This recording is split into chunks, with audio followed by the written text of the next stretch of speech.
Hello everyone. So after a very long discussion about the chapter rotational motion, today we are going to start a new topic, a new chapter, which is gravitation. It's going to be very interesting chapter because it's going to involve a study of things that are happening in our solar system, in our galaxy or in the universe in general.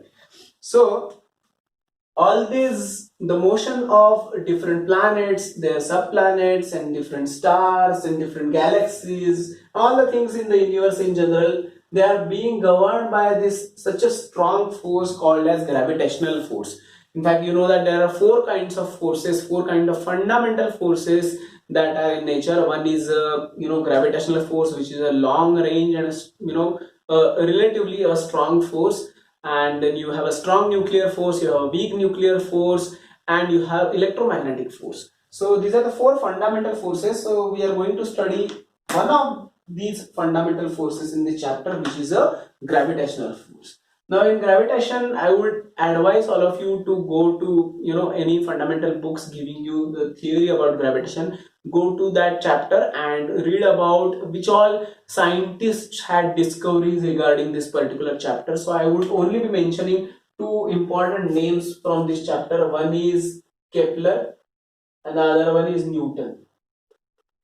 Most of the gravitation at this level will be having the study of Kepler's laws and the law of gravitation given by Newton.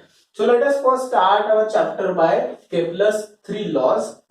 Kepler gave us three laws, three fundamental laws that tell us so much about this chapter, gravitation. The first law that was given by Kepler was called law of orbits.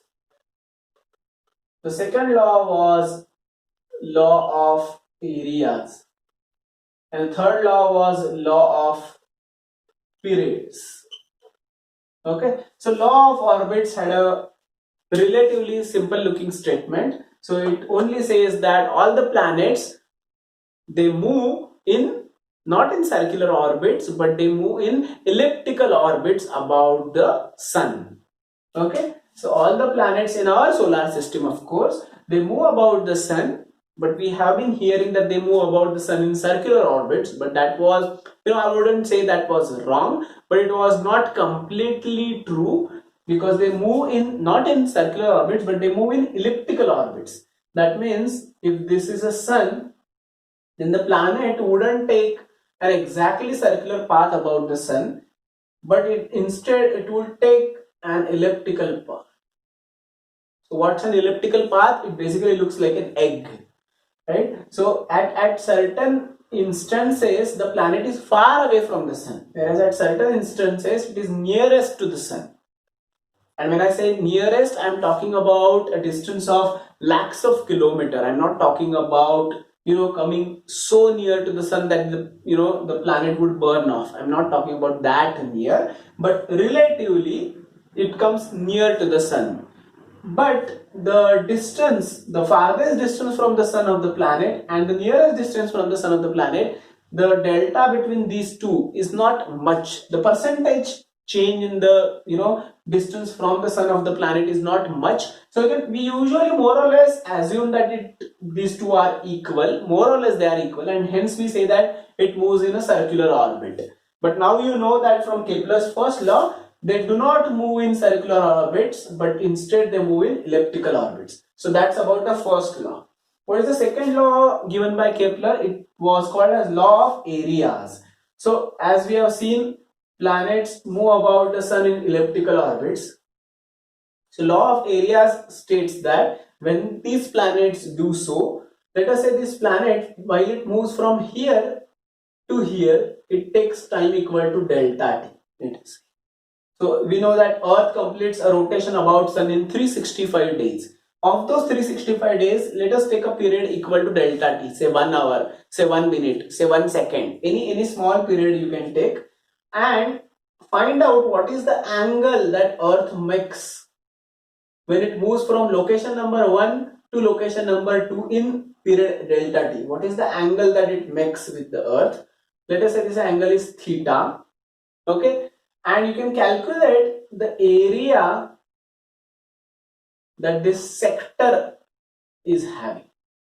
Okay, and then let us say the earth is, so here I can say earth is at, relatively nearer to the sun, and another location where earth is far away from the sun. So again, this is location number 3 and location number 4. Again, take same time interval delta t. In that time interval, let now say this was theta 1. In this time interval, let us say earth subtends an angle equal to theta 2, and the area that it covers, the area of the sector, is, say, this was, let us say, A1, and this area is, say, A2. I would say, since it's a small area, I would say it is delta A1 and this is delta A2. Now the law of area says that delta A1 by delta T is equal to, or rather delta A1 divided by delta T is equal to delta A2 divided by delta T. What it means is delta A1 is equal to delta A2, or in other words, I can say, if I take it as, delta T1, and if I take this as delta T2, then I would say delta A1 by delta T1 is equal to delta A2 by delta T2. In general, I can say that. So basically, it covers equal areas in equal time interval is what it means. So say if you double the time interval, instead of delta T and delta T, if you take it as delta T1 and delta T2, then still I can write this as delta A1 by delta T1 equal to delta A2 by delta T2. What it simply means is it covers equal areas in equal time. Okay, so if I make the times equal, the areas would also be equal. If I double the time in this experiment, if I double the time as compared to this, then the area would also double. So basically the ratio of area to time is constant for our solar system is what he means. Now this is law of areas given by Kepler. Now we can prove this law. The third law is law of periods. Law of periods also has its own proof. So see, first law didn't have any proof as such, because it was just an observation that was mentioned, that instead of circular orbits, the planets move in elliptical orbit. But this is second law. It involves some mathematics. It tells something about this mathematical statement. It tells something about the law, and hence we can have a proof of this law. The proof follows on simpler lines of conservation of angular momentum. Now this planet is rotating about sun. It is having an angular motion or a rotational motion. Now we know that in rotational motion, the angular momentum is conserved. The angular momentum remains constant if there is no external torque that is acting on this system. Now, is there any external torque? Is somebody pushing the planet forward? Is somebody trying to stop the planet from moving or slow down the planet from moving? There is nobody, right? It's just moving in space. So there is no external torque that is acting on this system, and hence the angular momentum of this system would remain constant. So I can say L, which is angular momentum of the system, is equal to constant. Or I can say L over here is equal to, so L1 equal to L2 is another way I can express it. L1 is equal to L2. That means L remains constant. You take some other location as L3. You take some other location as L4. So L1 equal to L2 equal to L3 equal to L4. So what is L? L is expressed as mvr. Right? So mvr is a formula for angular momentum basically. That means that m, the mass of the planet is small m, into v1, that's its velocity at this location. So v1 at this location or this location, since they are very near, I can more or less take it as equal. v2 is the velocity over here. So m into v1 into r1 is the radius at this location. So r1 is equal to m. Now m would remain the same. I cannot say m1 and m2 because it's the same planet that is rotating. Into v2, that means the velocity at location number 2, into r2, that's the radius over here. Now we know that r1 would be different from r2, would be different from r3, would be different from r4, because it's an elliptical orbit that we're talking about, not a circular orbit.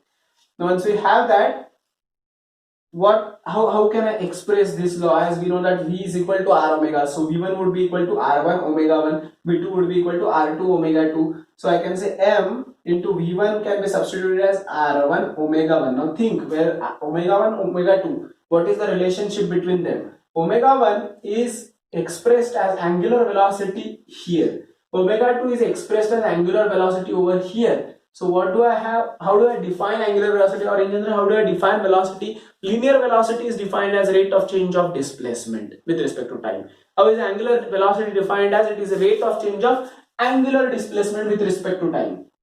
So I can say V1 is equal to R1 into omega 1, where omega is angular displacement with respect to time.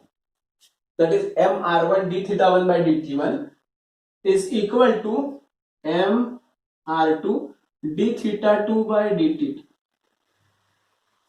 right? Or delta theta 1 by delta t1, because since we have taken the angles as larger angles, so you can say this is delta theta 1, this is delta theta 2, and this area is delta a1 and delta a2, and time intervals are say delta t1 and delta t2. If you have everything as different and in the form of deltas, saying so basically the changes are small, but they are not as small as taking they are not indefinitely small, but they are not infinitesimally small, but they are small enough. So say this entire period is 365 days, then I'm only considering 1 hour, or I'm only probably considering 1 minute, or maybe one second. So the time interval is small one. Now if I have this, I can just get rid of mass because it's same on the other side, on either of the sides. Now what do I have? This R1 into delta theta 1 by delta t1. Now if you try to recall, now I'm missing one more R1 over here. This R1 is already there, right? So that is not written anywhere. So this m into v1 is R1 into omega 1 into R1 is what we have. So we will have m R1 square, and here we will have m R2 square. So what do I have from this? I can say R1 square delta theta 1 divided by delta t1 is equal to R2 square delta theta 2 divided by delta t2. Now if I multiply on both sides by 1 by 2, on both sides, not just on one side, on both sides, you will know why am I doing that. If you remember from your geometry class, the area of a sector can be given as area of a sector. Refer your geometry, refer your mathematics book. Area of a sector can be given as 1 by 2 r square into theta, right? So this is basically area of a sector. Which sector am I talking about? 1 by 2 into r1 square into delta theta. That's first sector's area that I am talking about. So I can call it delta a1 by delta t1 is equal to, this is the second sector's area, half into r2 square into delta theta 2. So that's delta a2 divided by delta t2. That means this is the law of areas. Area covered per unit time anywhere is equal to area covered per unit time anywhere else in the orbit. So everywhere area covered per unit time remains constant. That means any planet in solar system, it covers equal areas in equal time interval. Okay, so that's about law of areas. Now this is true for a particular planet, right? If you find out the ratio of delta a1 by delta t1 for say Saturn, and then you check the ratio of delta a1 by delta t for say Earth, or for Venus, or for any other planet, that won't be same. But for a particular planet at any location, you would find that ratio of area covered per unit time is always the same. That's the law of areas, which is basically a consequence of conservation of angular momentum. The third law, of course, is law of periods. So it tells me that in our solar system, what is the period that I am talking about? Is the time period that a planet takes to rotate about sun. So say Earth is the planet that we are considering, and Earth takes, we know how much it takes to rotate about sun. It takes 365 days, but I'll say it takes t1 time to rotate about sun, and it is at a distance r1 from the sun. Now we know how much is this distance. We know that sunlight, it takes about 8 minutes and 20 seconds to reach Earth, and the speed of sunlight is 3 into 10 raised to 8 meters per second. So in fact, I am giving this as a task to you. The sunlight, it takes 8 minutes 20 seconds to reach Earth. It travels in a straight direction without any changes in the speed, and the speed is 3 into 10 raised to 8 meters per second. So calculate approximate distance between sun and the Earth, neglecting the individual radius of the sun and the radius of the Earth. So basically calculate surface to surface distance between them. that can approximately be taken as center to center distance between Earth and Sun, because the individual radii of Earth and Sun, they are far negligible compared to the distance between them. Now what is the law of periods? It tells me that this T1 square of that, and if I make R1's cube, then for any planet in our solar system, may it be Earth or Saturn or Venus or Uranus, Neptune, Pluto, or any other planet in our solar system, this T1 square, that means square of its time period, will be proportional to the radius cube. That means its mean radius. Now you know that radius is not constant everywhere. It's least at some places, it is maximum at some places, but I already have told you that it's the change in the radius is not much, the percentage change in the radius is not much. So you can take a mean of all these radii, and on an average you can find out the value, and then you take a cube of that value. So in our solar system, T1 square is always proportional to R1 cube, or in other words I can say T1 square by R1 cube is always constant for our solar system, or in general for any solar system, because we are not just studying our solar system. In general, for any solar system, this works. So T1 square by R1 cube is constant, or in general I can say T square by R cube is constant for a particular solar system. So what would happen if you go to another solar system? This constant simply would change. But for all the other planets in that particular solar system, the constant would be the same. So it's basically a solar system specific constant. So we'll in the next lecture we'll also see what is Newton's law of gravitation, and with the aid from the Newton's law of gravitation, we'll try to prove this law, as well as we'll try to see what is this constant for our solar system. So you take, if you know the time period of Earth, let us say, and you know the time period of the Earth, and you also can find out the radius, that is the distance between Sun and the Earth, by the exercise that I have given you. Once you know that, you can find out this constant for our solar system. Once you do that, you know the constant for our solar system. If you know time period of any planet, you can find out how far it is from the Sun, and then by subtracting the distance you can find out how far it is from the Earth. That you can do. Or if you know the distance of any planet from the Sun, then you can calculate how much could be its time period. You can do all these interesting things once we figure out how much is this constant. But before that, we will introduce Newton's third law, or rather in fact Newton's law of gravitation, and then what we'll do is we'll try to derive this with the help of Newton's law of gravitation and some other techniques, and then in due course we'll also see how much is this constant for our solar system, and then we'll again proceed further with this chapter where we'll be seeing the speed of the satellite when it is rotating about the Earth, or in general what should be the speed of a satellite. And in fact, if Moon is called a satellite of the Earth, Earth would in a way act as a satellite for the Sun. So in general, any sub object, any smaller object that rotates about a bigger object can be called as a satellite of this bigger object. So Earth in that sense would become a satellite for the Sun. Moon becomes a satellite of the Earth. So not just to the natural satellites, but also applicable to, we'll derive an equation which is also applicable to the artificial satellites. So basically when NASA or any agency, any space agency of any of the country in the world, when they put their own communication satellites or put their own geostationary satellites in space, what is the speed that they impart to these satellites so that they keep rotating about the Earth in the same orbit? We'll try to figure that out. Okay, so we'll do all many interesting things in successive lectures, but for today's lecture this much is enough. Thank you.